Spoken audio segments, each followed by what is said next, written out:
Well, hey, everybody. Welcome to this week's edition of Fire Talk. We're excited to be with you again as we bring the latest stories from Southeastern University Athletics.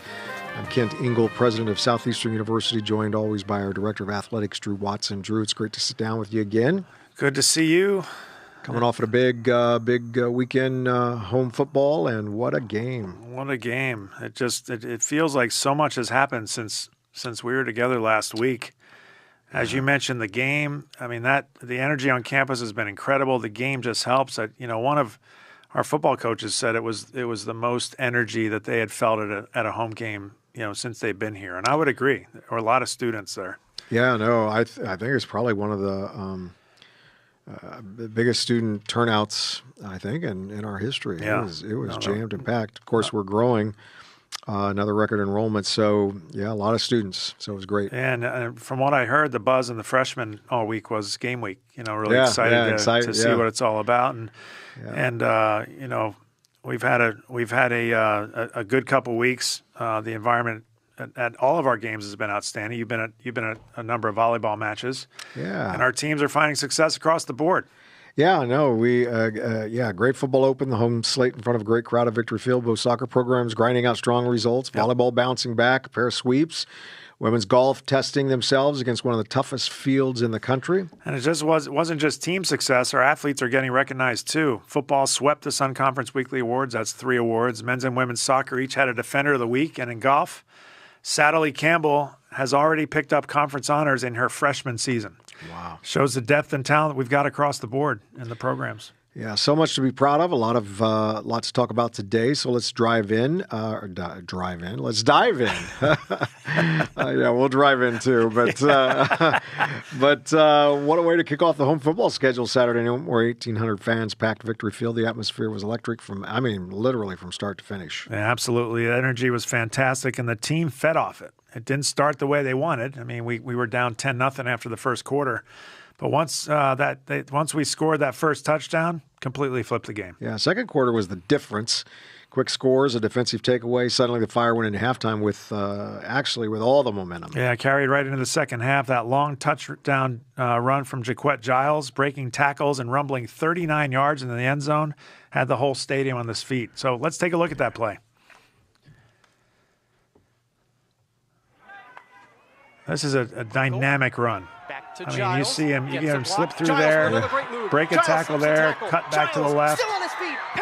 Just electric. And that's what we heard about our running backs, in preseason, is that there's a lot of energy back there. And Jaquette's a smaller guy. Yeah. We've got other running backs who are bigger guys, so a little thunder and lightning going on. Yeah, what a run. That play brought the place to life, set the tone for the rest of the half where Southeastern controlled things. And they answered every push, finishing it off with a 41-20 win. And the offense rushed for over 300 yards. Passing game was efficient. The defense locked down the opening quarter.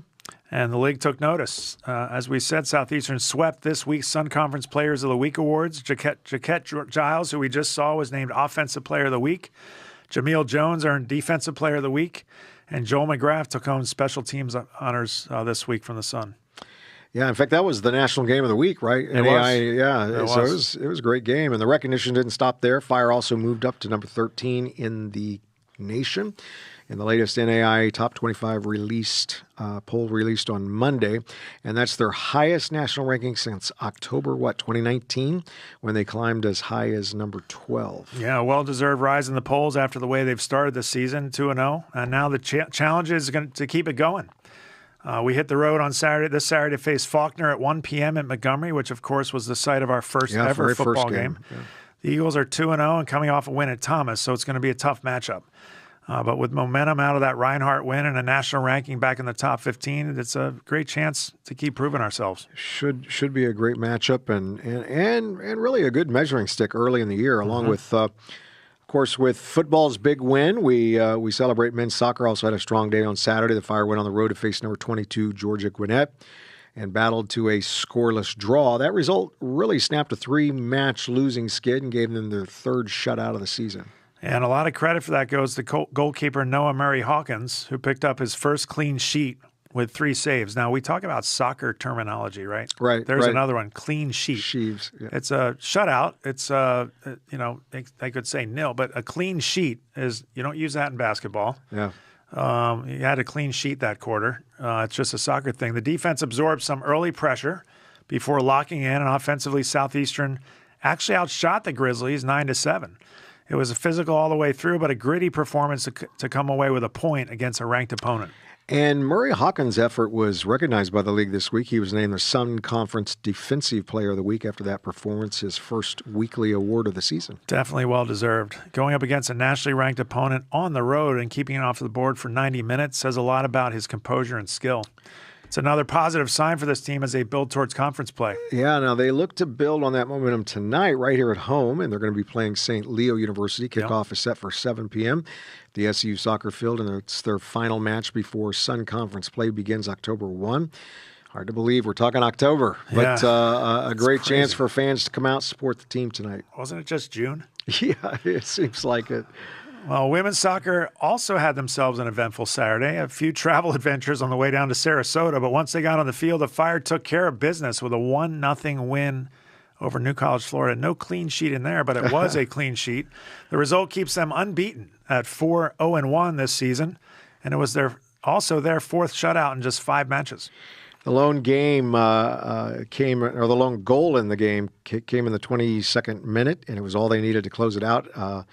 Grace Banker stepped up, scored her second of the season, and from there, Southeastern really controlled the pace. And defensively, it was another disciplined performance, limiting the Mighty Banyans' chances at all. And again, where you see a theme here, Banker's impact was recognized this week. She was named Sun Conference Women's Soccer Defender of the Week, playing the full 90 minutes in that match.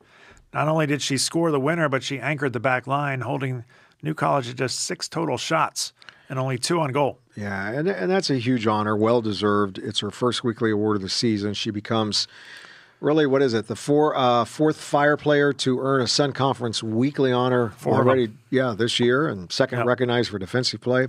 So it really does show how balanced the roster is. They've got difference makers, literally all over the field. Yeah, so a clean trip home, another win on the record, and the Fire keep rolling as they build momentum early in the year.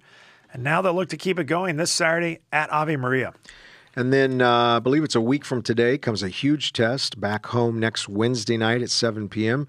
It's going to be against number 2 Kaiser University. That's one I don't think you want to miss, and you can see that game out on the SEU soccer field. Absolutely. Let's talk volleyball. Drew, since the last time we spoke, I think the Fire have kept themselves pretty busy. 3 matches. Yep. They dropped 1 on the road at New College, but then bounced back strong with sweeps over Ave Maria and Florida College. That puts them at 11-2 overall, 2-1 in Sun Conference play. Yeah, they dropped that one at New College, and that's one that keeps a coach up at night after that because it's one they probably shouldn't have dropped, but sometimes those things early in the season are good, especially with a young team, to just remind them we're not invincible, and if we don't show up to play, we're gonna get beat. So last night, the Furnace, a volleyball team, reminded everyone just how tough we are at home. We swept Florida College in 3 sets, and with that win, they've now captured 18 of their last 19 matches in the Furnace. Yeah, and the opening set didn't come easy, though. Florida College came out swinging, actually had set point late, but the team refused to fold. They fought back to win the set and flip the momentum. And after that, the Fire really just settled in. Great way to answer after a road loss. 2 sweeps in a row, momentum back on their side, and still very much in the mix early in Sun Conference play. And now they'll face a tough stretch on the road, starting this Saturday at Kaiser at 2 p.m., then next Wednesday night at Weber. 2 key conference matchups that will be good to test where this team stands. Yeah, and we also saw our women's golf in action this week at the Seahawks Shootout, played at PGA National. Fire held their own with a 10th place finish against one of the deepest fields of nationally ranked teams that they'll really see all year. Yep. Kaiser, Marion, Dalton State, both SCAD programs were all in the mix at the top of the leaderboard. And the big story was the way some of the Fire's top players closed strong. Sadly, Campbell led the way, finishing 16th overall, and after jumping up 23 spots on the leaderboard thanks to a brilliant 2 over 74 on Tuesday. Phenomenal score. That's the kind of round that shows she can compete with anybody, and as a freshman. And Abby Peterson also made a move in the final round, shooting 6 over to climb into 20th place. Yeah, and I think what makes Campbell's finish even more exciting is that it comes right off the heels of her collegiate debut, where she was named the Sun Conference women's golfer of the week. Yeah. She opened with a steady 78 at the Coastal Georgia Fall Invitational and then fired a 369 in round 2 to surge into the lead and ultimately claim, the individual title. Yeah, such a special way to start your college career. Absolutely. To win your first tournament, then back it up with another strong showing at a tough course. PGA National's not easy.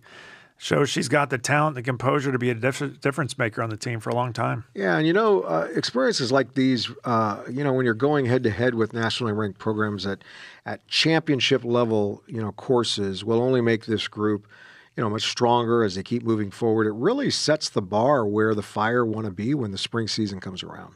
Yeah, it definitely does. And we can't do what we do without our sponsors. Yeah, well, we're excited to welcome a special guest to the show here in a little bit, but we seem to miss our sponsorship read here, so we're going to welcome BJ in here. Coca-Cola Beverages Florida is the official sponsor of Fire Athletics and Southeastern University, and they have been a great partner as we've ticked up our athletic programs and really look to them for a lot of the support that we've come to expect from them. Yeah, great partner. There's nothing like a fresh Coca-Cola watching a game. Are you a Diet Coke, Coke Zero, Coke? I have leaned lately Coke Zero. That's Coke my Zero. my go-to right now. Yeah, a lot of people like that. Yeah, so it's kind of in between what a real Coke and a Diet Coke is. It has that kind of taste. So. Good thing you have all the options in the box up there. That's right. I do. That's what's nice. So that's great. Well, we're excited to welcome a special guest to the show, B.J. Geasa, our Assistant Athletics Director for Sports Medicine. B.J. and his staff do an amazing job serving all of our teams here at Southeastern. And by the way, helped to serve me last season. Had a torn Achilles, which is not fun, that's for sure. And definitely VJ helped me out with that. And now doing good, as though I'm all perfect now. So it's great. Well, that's good for BJ's job security. Yeah, there you go. I didn't know it was on the line, but Well, as you know, our athletic trainer is often the first ones in the building and the last ones to leave, making sure our student athletes are taken care of in every way. BJ, thanks for joining us today. Absolutely. Pleasure to Yeah. have. Hey, tell us a little bit about yourself. How did you and your family get to SEU? Do you want to do that one? No, go ahead. Interesting twists and turns. Been in this business now. This is year 23, and obviously year 8 here. But probably could have been year 11. We had a lot of discussions right when we were starting football here at Southeastern, and just really felt like God was not calling me here at the time. It was a really, really tough conversation. I really struggled to make that phone call back, after visiting here because there were so many good things. But God works in, weird ways, and you just got to put your trust in Him. And 3 years later, another opportunity came here, and I think it was very clear. I think I even showed my cards to Drew pretty early. I said, look, you don't need to do anything. Like, I'm ready to come down if you want me to. So 8 years have been great. Wife and I have been married. Our name's Chelsea. 16 years now. We've got 3 kids, 14. My daughter's going to be 12 on Sunday. And then my youngest son, Walker, is 7. So majority of their life has been spent here, surrounded by SEU Athletics. But family was in the military. So we've moved all over the country, but definitely call Florida home now. Yeah, no, that's great. Yeah, after you turned us down, we evaluated it. We don't take people to that restaurant anymore when they're in town for I haven't been back interview. since. Oh, that's great.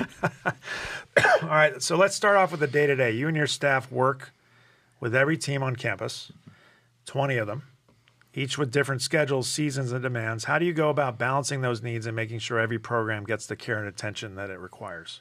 I think the first thing, it goes down to, the recruitment of the staff members and what we're looking for in those processes. I think foundation kind of through Matthew 5 when it comes to the Sermon on the Mount, when it talks about going the extra mile. And there's some context there that maybe doesn't relate, but the overriding of, being that overly generous, taking the opportunity to do more when the opportunity arises, and being there, you can talk about you know, the hours or, the interactions and things like that. But I think deep down, it's where your passion's at. Yeah. And really taking, that as that foundational piece of like, okay, why am I, what's my why? And I think us as a staff, the six of us, we sit here and, we organize out, and it's a big matrix, and, and sometimes it fits well and sometimes it doesn't. But at the end of the day, we look at it and be like, okay, are we doing everything that we can, for them? And I think our coaches can reciprocate that, and our student athletes, understand that we may not be there for everything, but we're going to be there as much as we possibly can, and we're going to be one of their biggest fans. Absolutely.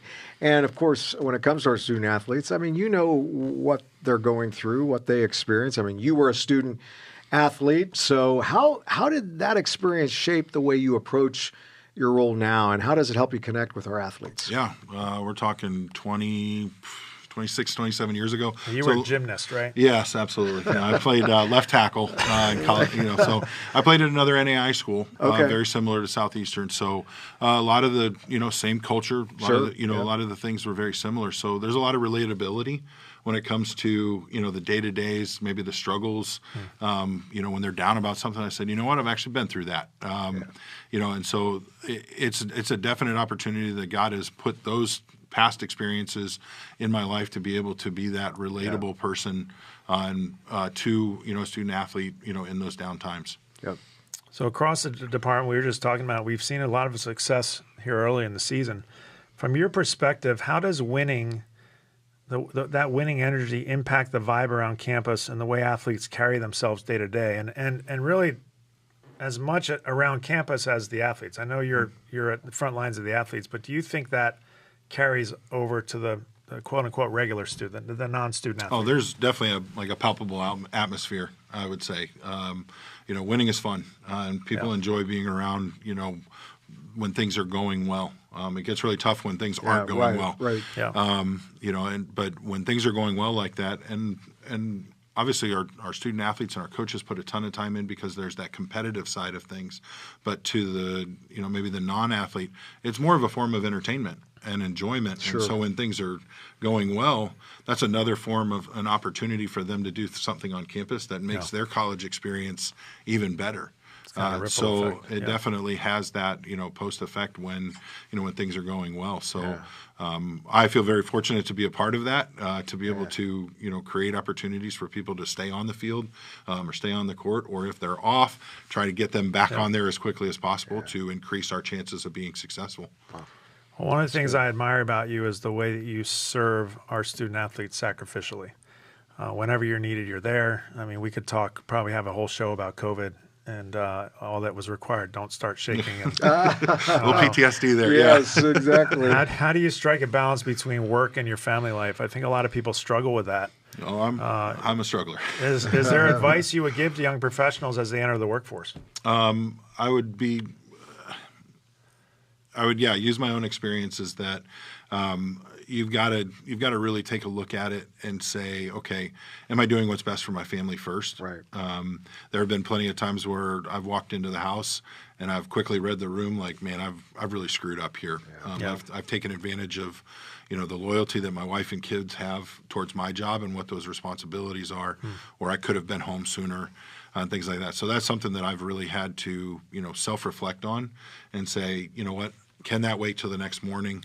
I want to be great for the student athlete. I want to be great for this team. I want to be everything that they need me to be, but at what cost? Is there that sacrifice at home, that I'm giving up when it could be remedied in the next day and have the same outcome? So I think it used to be a very selfish, from a profession side of it, of I want to be great in that, and there was that sacrifice to where I think if you polled my wife right now, I think she would say it's better. It's not perfect, but it's better. But yeah, from an advice to a younger professional, this is a crazy business because every day you don't know what you're gonna see, and you've got to be willing to adjust. But you got to know where your boundaries are. Yeah. And I think it's also important to know that most everything is fixable. Like I'm sure you've gone through like chapters in your career where you're like, man, I haven't been home enough. But then if you double back and go, okay, revisit your priorities and get back to what you want to be. And those are things that spouses really appreciate. So it's been fun.